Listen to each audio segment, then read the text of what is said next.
My dear friends, in a letter from India, St Francis Xavier wrote these words of Jesus from the Gospel of today.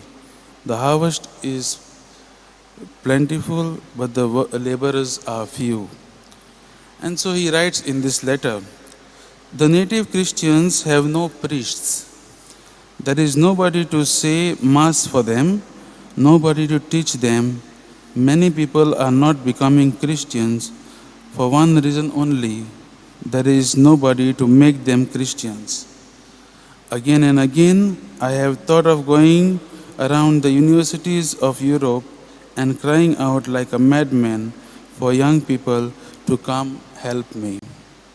My dear friends, today we see Jesus sending 70 chosen more disciples he sends to proclaim the good news, to proclaim the kingdom of God. Because he sees the urgency of proclaiming, bringing this kingdom of God to everyone. You know, Jesus had 12 disciples, and these 12 disciples represent the ordained ministers who were chosen to look after the church. They were chosen to make sure that the people of God are guided well and cared for. And today we see Jesus sends 70 to do his mission. And 70 is a very important number among the Jews, which is symbol of all the nations throughout the world. And the number 70 is used to show us that the message of God should be for everyone. And that is what Jesus is trying to show, no? Choosing the 70. He had his disciples, 12 disciples, but he chose the 70 today, which means it represents each and every one of us over here. Each and every follower of Christ is supposed to be the disciple, supposed to be the one who has to take part in this mission of proclaiming the kingdom of God.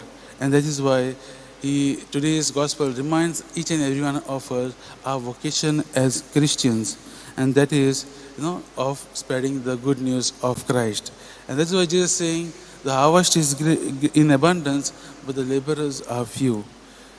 Today Jesus also gives us, each and every one of us, the important instructions also.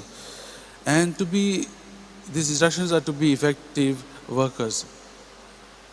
And the first and foremost, the first important instruction Jesus gives us is, since we are all called to work in the vineyard of the Lord, he asks us, let us pray to the Lord of the harvest that he sends more laborers to his harvest.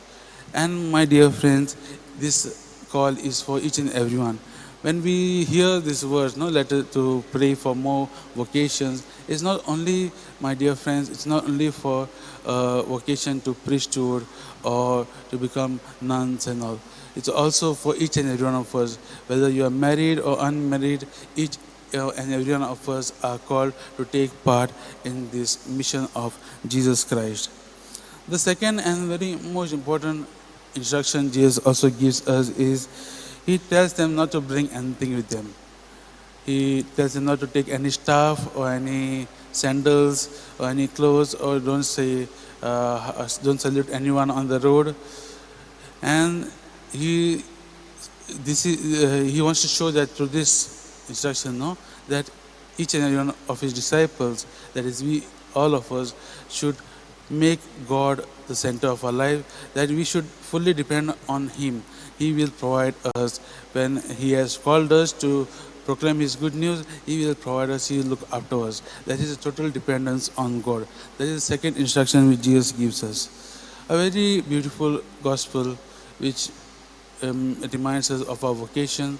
Let us reflect and see, have we taken part in this mission of Christ? Or are we only caught up with our own works? Have we made the Lord a part of our life? Or we only seek him only when we want? Today, as we are reflecting on this gospel today, and on this beautiful saint, Saint Luke, who through his writing has brought Jesus to each and every part of this world, let us also realize that we too are called to be witnesses to Christ. We are called to be the proclaimers of the kingdom of God. Let us ask the Lord to be with us. Let us ask Him to come into our lives and be with us, and let us ask Him the strength to proclaim His good news to all the people.